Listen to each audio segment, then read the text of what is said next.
Alam nyo ba na may iba't ibang kulay? Ang neutral silicone sealant? At kung para sa bang surface dapat gamitin ito? Ano? Tara?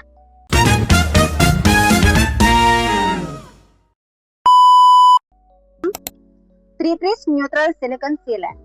Ang Tritris Neutral Silicone Sealant ay isang high-quality sealant na ginagamit para magmaselyo ng gaps o pagitan ng iba't ibang materials tulad ng glass, aluminum, metal, tiles, at iba pa. Ang iba't ibang kulay nito ay ginagamit para tumugma sa kulay ng surface na paggagamitan mo. Pero, hindi ibig sabihin nun na magkakaiba na ang quality ng mga ito. Karaniwan, pareho lang ang gamit ito bilang pangsil ng tubig, hangin, at tagas. Ngayon, alamin natin ang mga ito. T.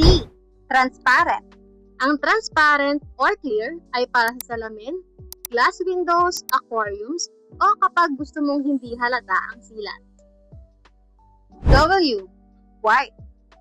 Ang white naman ay madalas gamitin sa CR, lababo, tiles, PVC, at puting aluminum frames. G. Gray.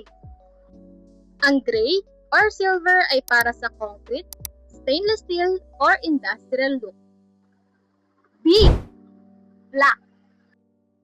Ang black naman ay bagay sa mga dark aluminum, black frames, o modern interior finish. B. Brown.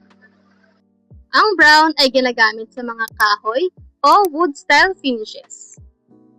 Pero ano nga ba ang ibig sabihin ng neutral silicone? Ang ibig sabihin nito ay hindi siya acidic, walang matapang na amoy na parang suka, mas safe sa metal, marbles, tiles, at iba pang sensitive materials.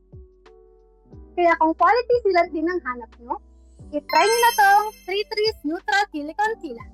Simpleng tips, pero malaking tulong, di ba? Follow for more!